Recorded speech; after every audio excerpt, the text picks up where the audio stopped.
तशरीफ लाए इस कार्यक्रम में मुझे मदऊ करने के लिए।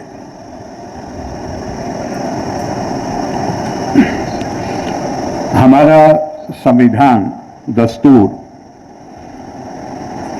उसमें आर्टिकल 19 में ये बुनियादी हक, मौलिक अधिकार तस्लीम किया गया है, जिंदगी का हक, के बगैर जो कानून द्वारा स्थापित तरीका है उसके बगैर किसी व्यक्ति को ना तो उसकी जान ली जा सकती है, ना उसकी स्वतंत्रता, उसकी आज़ादी से उसे महरूम किया जा सकता है। और जैसा हम अक्सर कहते हैं, हमारा दस्तूर, हमारा संविधान एक जिंदा दस्तावेज है। तो हमारे सुप्रीम कोर्ट ने जिंदगी के हक को इस तरह उसकी व्याख्या की है कि जिंदगी का हक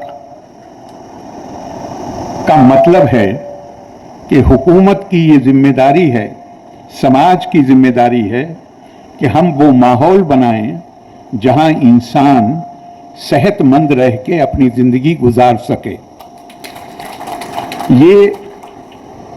ये दस्तूरी हक है, संवैधानिक अधिकार है, मौलिक अधिकार है। और उसमें मेरा ये मानना है कि जिन लोगों ने चिकित्सा की, मेडिकल की, तिब की तालीम ली है, उनके ऊपर खास जिम्मेदारी आती। मैंने अक्सर मैं ये कहता हूं कि अगर 3-4 लोग किसी सड़क से गुजर रहे हों, वहां किसी का एक्सीडेंट हो, उन्हें नजर आए कि जख्मी हालत में लोग पड़े हुए हैं सड़क पर, तो बाकी लोग भाग जाएं तो भाग जाएं सीन से। लेकिन अगर उनमें कोई डॉक्टर है, अगर वो भागेगा और लोगों को ये पता चलेगा कि ये डॉक्टर था और जिन लोगों को उस वक्त जिंदगी बचाने की जरूरत थी उनकी इसने मदद की, तो उसको लोग कभी माफ नहीं करेंगे। इसलिए डॉक्टरों के ऊपर खास जिम्मेदारी आती। जिम्मेदारी हम सबकी है। जरा एक मुझे लगता है कि कहीं दिमाग में कुछ गलत फहमी है। अभी डॉक्टर साहब तो हमारे एलोपैथी पढ़े हुए हैं, आपने तो हिकमत नहीं पढ़ी है। प्रिंसिपल साहब और जो साहब आप मुंतजिम हैं, आप चला रहे थे, आपने बताया कि यूनानी सिस्टम का मौजिद, उसका शुरू करने वाला, उसका नाम क्या कहते हैं? बुकरात। अंग्रेजी में क्या कहते हैं? हिपोक्रेट्स। और एलोपैथी का मौजिद कौन है? हिपोक्रेट्स। जब एक ही आदमी, तो उसने 2 सिस्टम थोड़ी इजाद किए। वो तहजीब जब इंसान ने मुहज्जब होना शुरू किया, तो उसने इस जरूरत को महसूस किया कि जिंदगी के, जो हमारा कॉन्स्टिट्यूशन कहता है कि जिंदगी का हक का मतलब ये नहीं है कि मैं जिंदा हूं, जिंदगी के हक का मतलब है कि मैं सेहतमंद जिंदगी गुजार सकूं। सेहतमंद, सुप्रीम कोर्ट ने कहा सरकार को दिल्ली में जो पॉल्यूशन है, इस पॉल्यूशन के चलते,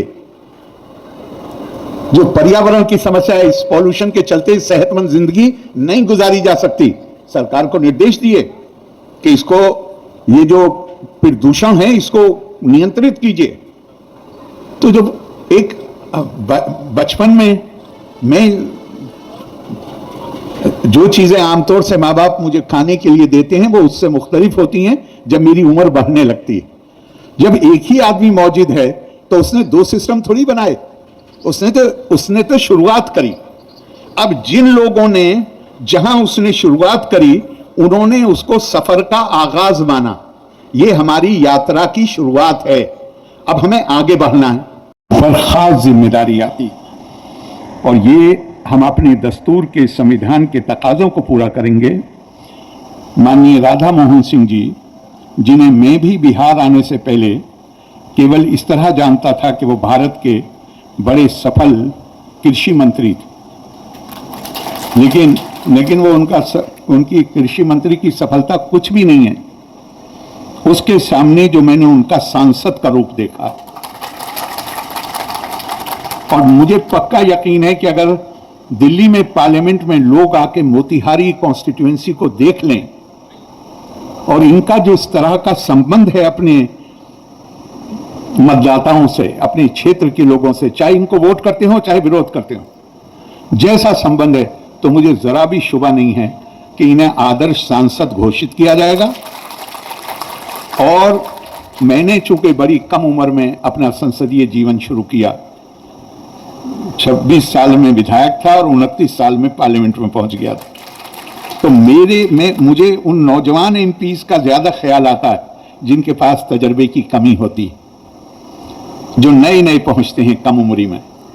मैं मानता हूं कि मेरा बस चले तो मैं उन नौजवान सांसदों को कहूंगा कि राधा मोहन सिंह जी की जीवन का अध्ययन करें कि कैसे जनप्रतिनिधि के, ये ना खुश करने के लिए नहीं कह रहा हूं मैं, बिल्कुल भी नहीं। मुझे तो बिहार आने के बाद पता चला है, तो मैं इन्हें जिस तरह लोग इनके पीछे इनकी बात करते हैं, मुझे बहुत खुशी है। मुबारकबाद देना भी बेकार की बात है, मुझे बहुत खुशी है। माध्यम खलु सर्म धादन साधनम, ये जो सेहतमंद जिस्म है यही माध्यम है हर नेक काम करने का, हर बुरा काम करने का भी है। साक्षरो विपरीतत्वे राक्षसो भवति दुर्वम, दुनिया को जितना नुकसान पढ़े लिखे लोगों ने पहुंचाया है उतना बेइल्म लोगों ने नहीं पहुंचाया। कौन पढ़े लिखे? जिनके अंदर किसी प्रकार की का रहम का जज्बा नहीं होता, इंसानियत का जज्बा नहीं होता, संस्कार नहीं होते, वो खतरनाक। चुको तालीम तो इंसान को ताकतवर बनाती है, ताकत का इस्तेमाल कैसे किया जाए ये अखलाकियात सिखाती है, ये नैतिकता सिखाती है। तो उसके शिक्षा के साथ नैतिकता। और एक बात की तरफ और आपका ध्यान दिलाऊंगा, मैंने पहले ही टाइम ज़्यादा ले लिया है, कि अभी हमारे यहाँ पे कोई डॉक्टर साहब ने कुरान हकीम की तिलावत की और मुझे अच्छा लगा कि उन्होंने तर्जुमा भी बताया। अब वहाँ पर भी सारा जोर इल्म पे है। अल्लमल कुरान, कुरान सिर्फ उस किताब को नहीं कहा गया है जो अकीदा है हमारा, अरबी में कुरान किताब को कहते हैं, इसीलिए कारी नबुव्वत में दाखिल है। वयुअल्लिमुहुमुल किताबा वल हिक्मा वयुज़क्की, किताब और हिकमत की तालीम देना और लोगों को मुजुज़क्का, पाक पवित्र बनाना। पाक पवित्र कैसे बनाना? ये नहीं कि वो पानी पे मैंने एक फूंक मारी और हाथ में डाल के फू फू कर दिया, वो नहीं पवित्र, वो मकसद नहीं है। इल्म और हिकमत के नतीजे में इंसान के अंदर ये सलाहियत पैदा होती है कि वो सिर्फ काले और सफ़ेद में नहीं बल्कि सफ़ेद की भी मुख्तलिफ जो शेड्स हैं उनको भी समझ सके, काले की जो डिफरेंट शेड्स हैं उनको भी समझ सके। जहां उसके अंदर ये समझ आती है कि कानूनी और अखलाकी एतबार से जायज़ कई तरीके हैं, जहां वो उस तरीके का इस्तेमाल हो करता है जहां से करके दवाओं का मॉडर्नाइजेशन, मजीद रिसर्च, अनुसंधान वगैरह वगैरह करते हुए आगे बढ़ते चले गए। और जहां पे वो रुक गया इल्म, मजीद तहकीक बंद हो गई, उसको एक अलग नाम दे दिया गया। ये दो नहीं है सेहत की जो साइंस है, बल्कि अरबी में तो एक मिसाल है कि दुनिया में दो ही उलूम हैं, उलूम अदियान और उलूम अजसाम। ये जानने की कोशिश करना मेरी पैदाइश, मेरे कायनात के रब ने क्यों की है और क्या मकसद है मेरी जिंदगी का, और वो जानने के लिए आपका सेहतमंद होना जरूरी है। इसीलिए हिंदुस्तानी रिवायत में कहा गया है, धर्मार्थ कामा मोक्षानाम आरोग्यम मूलम उत्तमम। जितने पुरुषार्थ हैं उसको अगर आपको हासिल करना है, धर्म अर्थ काम मोक्ष, ये अच्छी सेहत के बगैर मुमकिन नहीं है। और इसीलिए हिंदुस्तानी रिवायत में कहा गया है कि मरीज आदमी के लिए दवाई का दर्जा गंगा जल के जैसा है, और डॉक्टर उसके लिए बस वो खुदा की मेहरबानी है, उसके लिए वो नारायण का रूप है उसके लिए, ये कहा। और एक अंग्रेज वो फकीर ने कहा है कि हम डॉक्टर को जब फीस देते हैं, ये तो सिर्फ उसकी जिस्मानी मेहनत जो वो करता है उसके लिए होती है, लेकिन वो जो करुणा का भाव, रहम का जज्बा, जो वो उसके हमारे दर्द के तई जो उसके दिल में दर्द पैदा होता है और वो हमारी देखभाल करता है, हम कभी उसका कर्जा उतार ही नहीं सकते। गुजरते थे और ये भव्य भवन दिखाई देता था तो सब लोग नहीं जानते थे कि यह क्या है। लेकिन आज माननीय राज्यपाल जी के आने के बाद 2 दिन से ही जिला में इसकी चर्चा है और मुझे ध्यान है कि 2011 में इसकी स्थापना जब हुई थी, मैं यहां उस समय आया था। फिर इनको 2014 में एलओआई मिला और 16 में परमिशन मिला। तो परमिशन के पहले जो इनकी समस्याएं थी, जितना मदद हो सकता है मैंने किया और मुझको गौरव है कि आज मुक्त रूप में ये दिखाई दे रहा है। मित्रों, जो इसका पहला वक्ता थे जो बता रहे थे कि यूनानी चिकित्सा पद्धति कितनी पुरानी, यह स्वास्थ्य और उपचार की एक विज्ञानीय पद्धति है जो भारत की परंपरागत चिकित्साओं के साथ मिल चुकी है और भारत ने इसे चिकित्सा के रूप का अभ्यास करने वाले अग्रणी देशों में एक बना दिया है। ये मूलतः भारत की चिकित्सा पद्धति नहीं है, लेकिन आज भारत ने इसको सबसे अग्रणी चिकित्सा पद्धति बनाया और इसकी उत्पत्ति 2500 वर्ष पहले हुई थी।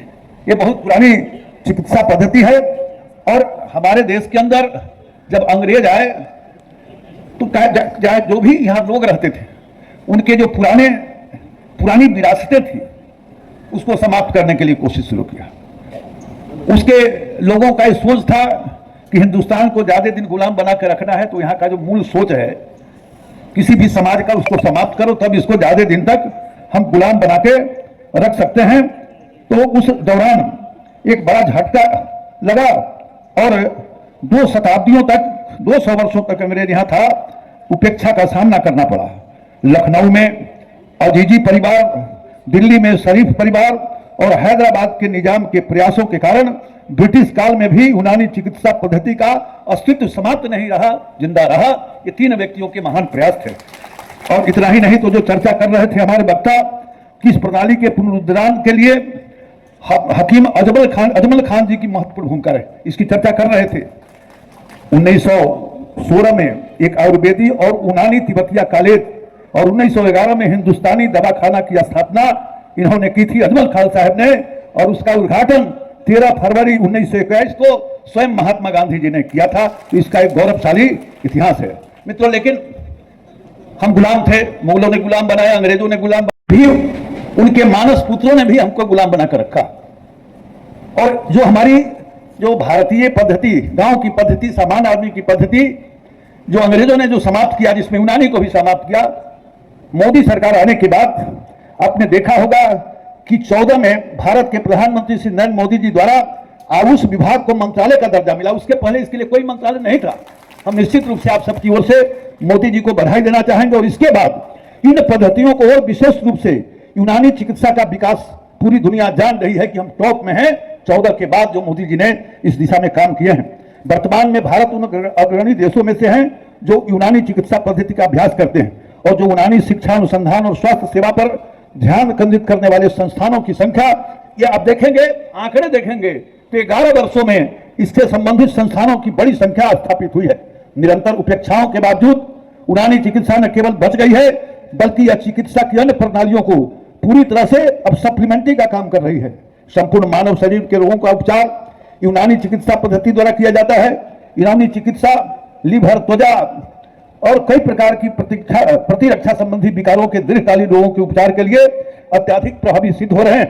मोदी सरकार ने इस प्रणाली के 2 तरफा विकास के लिए बहुत उपाय किए हैं और विभिन्न शोध संस्थानों, शैक्षणिक संस्थानों, परीक्षण प्रयोगशालाओं और अस्पतालों की स्थापना की है और मान्यता प्राप्त चिकित्सकों की नियुक्ति। अब एक बहुत बड़ा सवाल यह है कि आखिर आजादी के बाद जो हमारी देसी पद्धति है उस पर ध्यान क्यों नहीं दिया गया।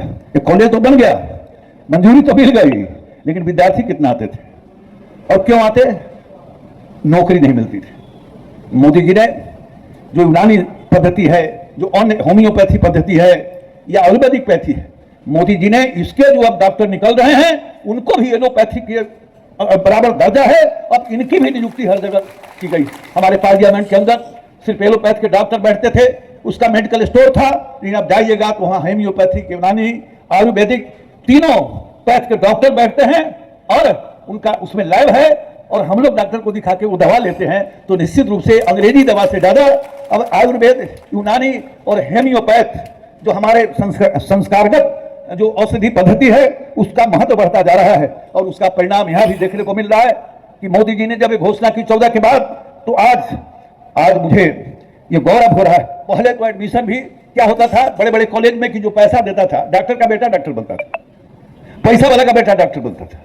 ये मोदी जी ने क्या किया, आखिर नहीं, अब पैसे वाले का बेटा डॉक्टर नहीं, डॉक्टर का बेटा नहीं, जो तेज है, मेधावी है, जो मेडिकल का ज्यादा मेरिट है, और वही लड़का अब डॉक्टर बनेगा। तो नीट की परीक्षा उन्होंने शुरू की। 2020 से नीट की परीक्षा शुरू हुई और हम अब सीना तान के कह सकते हैं, श्याम बाबू जी आप भी कह सकते हैं कि चंपारण के अंदर, पिपरा विधानसभा में, चकिया के अंदर जो कॉलेज है, ये जो सत्र है इस बार का 24 से 29 का जो सत्र है, 47 छात्रों ने यहाँ नामांकन किया है और उसमें बहुत लड़के हमारे क्षेत्र के हैं। मैं सोफिया साहब को बहुत बहुत बधाई देते हुए और माननीय